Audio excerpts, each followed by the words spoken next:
Dans cette séquence, nous allons voir que la photographie devient un outil d'information, de communication, mais aussi de propagande. Le XXe siècle est sans nul doute celui de la photographie de presse et des grands reporters. À la fin du XIXe siècle, la photographie, avec l'invention de la simili-gravure, vient illustrer les journaux de l'époque. Elle devient aussi un formidable outil pour des opérations de communication. C'est ainsi que Napoléon III commande en 1857 à Gustave Le Gray une chronique photographique, nous dirions aujourd'hui un reportage, sur la vie du tout nouveau camp militaire de Chalon-sur-Marne. Ces images sont destinées à de luxueux albums, souvent offerts en guise de cadeaux diplomatiques. C'est au cœur des conflits armés du milieu du XIXe siècle que la photographie va trouver un ancrage documentaire. Le photographe anglais, Roger Fenton, devient une sorte de premier reporter de guerre lors du conflit en Crimée. Mais souvenez-vous qu'à l'époque, la logistique est lourde. Le photographe utilise alors le collodion humide et il faut enduire une plaque de verre juste avant le cliché. L'exercice est souvent très périlleux. Pendant la guerre de Sécession, les photographes Matthew Brady, Alexander Garner ou George Barnard sont également confrontés à des difficultés pratiques. La longueur des temps de pause les pousse, comme Roger Fenton à l'époque, à privilégier les scènes peu mobiles au détriment des phases de combat. En 1907, l'ingénieur français Édouard Belin met au point une invention qui va révolutionner ce type de photographie, le bélinographe. Il permet de transmettre les clichés par le réseau téléphonique ou radiophonique et offre ainsi une plus grande rapidité de diffusion. Reste à perfectionner la rapidité et la compacité des appareils photo. C'est chose faite en 1924 avec l'Hermanox qui permet au journaliste allemand Eric Salomon de se faire à peine remarquer lors de ses prises de vue. Aristide Briand l'aurait surnommé le roi des indiscrets. Un an après, en 1925, le Leica vient encore renforcer la discrétion et la rapidité du photographe. Son atout principal, une bobine de film souple qui permet de multiplier à la suite les prises de vue. Le photographe n'a plus qu'à choisir l'image sur la planche contact.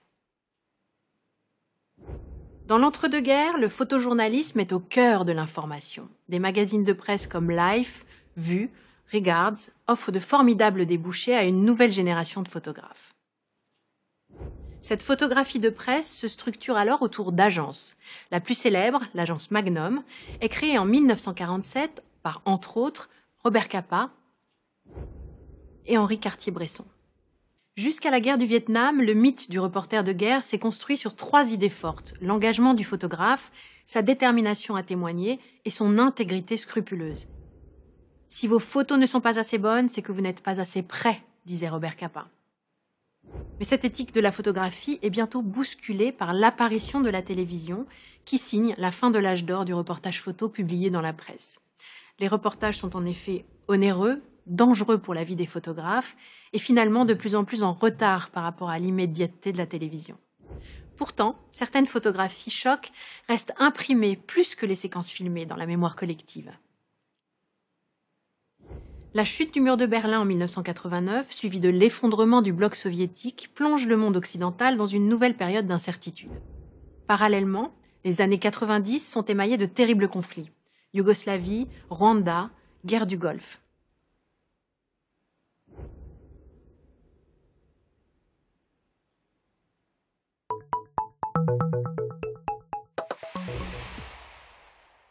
Par son caractère historique et par la force de son témoignage, cette photographie instantanée prise par Robert Capa pendant la guerre civile espagnole est sans doute une des plus célèbres de l'histoire du photojournalisme.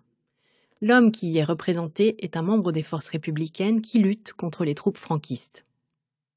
Publiée dans le magazine Vue le 23 septembre 1936, cette image est depuis l'objet de toutes les spéculations. Chaque centimètre carré de sa surface porte à controverse.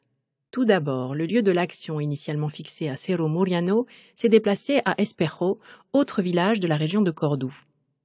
D'après des témoignages, la date de la prise de vue ne serait pas le 5 septembre 1936, mais plutôt fin août. L'identité du combattant, Federico Borel Garcia, a fini elle aussi par être mise en doute. Enfin, la véracité même de la situation, cette balle fauchant un résistant en pleine action, est remise en question. Alors, scène authentique ou mise en scène? Si l'universalité de cette photographie perdure, c'est qu'elle va au-delà de la question de la vérité. Avec sa chemise blanche immaculée, son fusil qui se découpe parfaitement dans le ciel, cet homme qui semble mourir le corps suspendu dans l'espace est devenu un archétype, l'image du héros qui perd sa vie pour son idéal de liberté. Les sociétés humaines ont souvent plus besoin d'images que de vérité.